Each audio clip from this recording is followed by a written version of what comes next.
timilifu shomona na watu maarufu tu kina Wema Sepetu.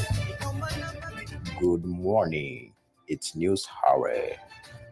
9 a.m. news update at Thika Road Radio.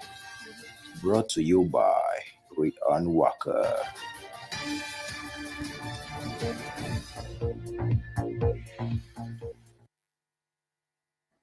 A very good morning to you from wherever you're listening to us from. This is the Road Radio 108.20 FM. And welcome to the 9 a.m. news with Mary Ann Walker. Now on to the headlines. Businesswoman famously known as Mother Wangara finally arrested. Suspect behind shooting of DCI officer Mayaka killed in Kayole. Groups in Malindi get 4.6 million Kenyan shillings Uwezo Fund. Food prices among sugar, eggs, and onions to rise.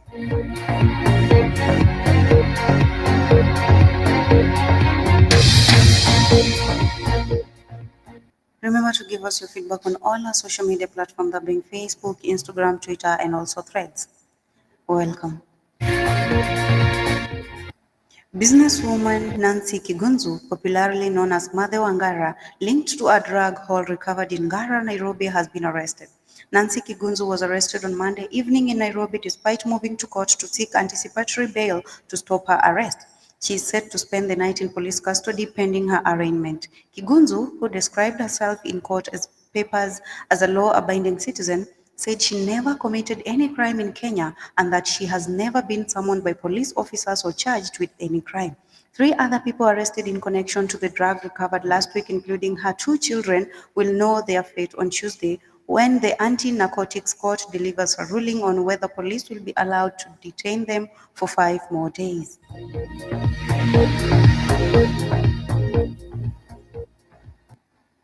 A suspect linked to the murder of detective with the Directorate of Criminal Investigation was Tuesday morning shot dead in a dramatic shootout in Kayole, Nairobi.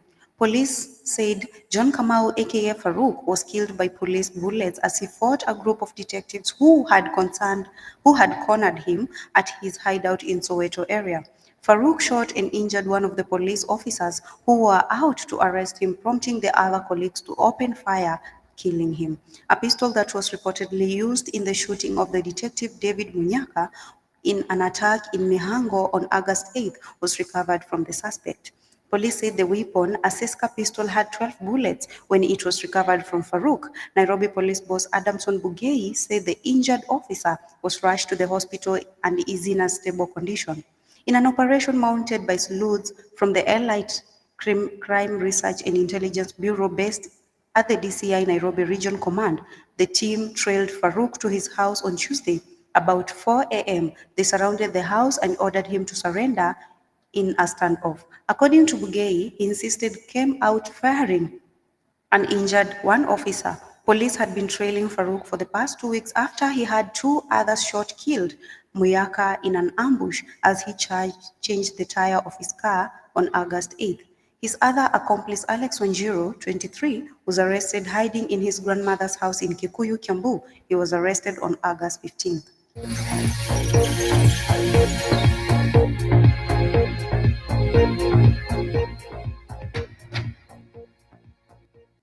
Moving on. 37 groups in Malindi have benefited from the 4.6 million Kenya shillings Uwezo Fund. Beneficiaries of the fund, who include the youth, women, men, and people living with disabilities, were urged to invest the money wisely to improve their lives. Malindi MP Amina Mnyazi said the funds have had a positive impact on the lives of many Kenyans and urged the beneficiaries to pay on time so the money can help others. The legislature was speaking in Malindi during the handing over of 4.6 million Kenya shillings Uwezo Fund to the 37 groups at the Malindi Deputy County Commissioner's Office.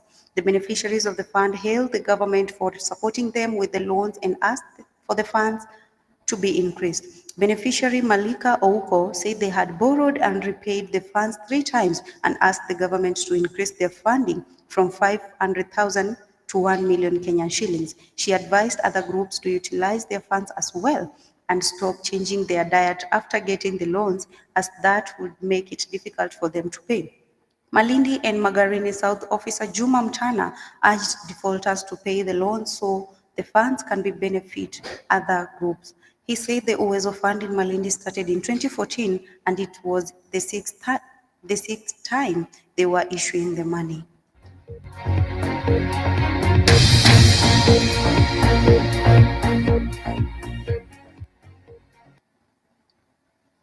Households should expect an increase of food prices in the next 1 month, a Central Bank of Kenya survey shows.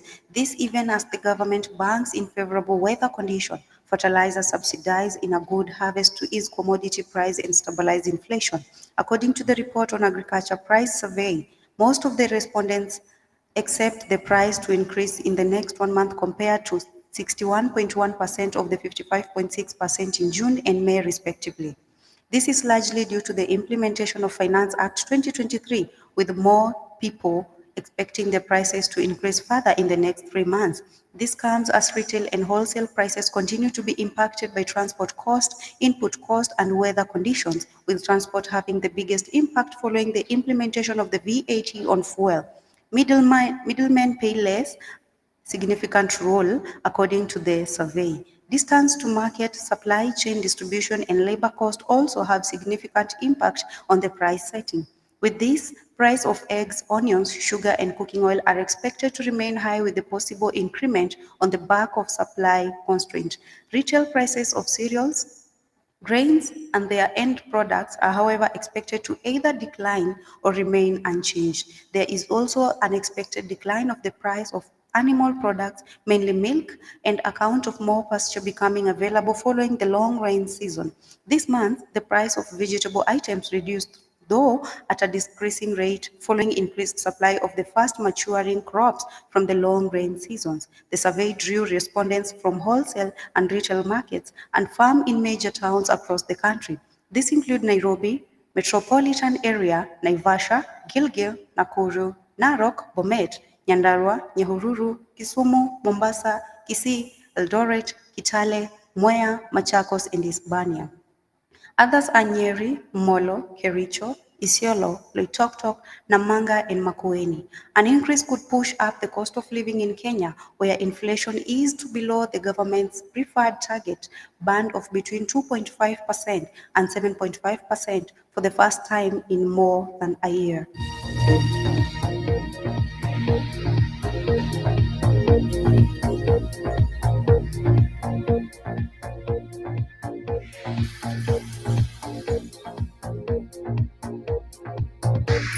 Smart Insight International, USA brings you Hobnob Access Point, smart and intelligent security systems for home and office. Call him today at 254714-222-101.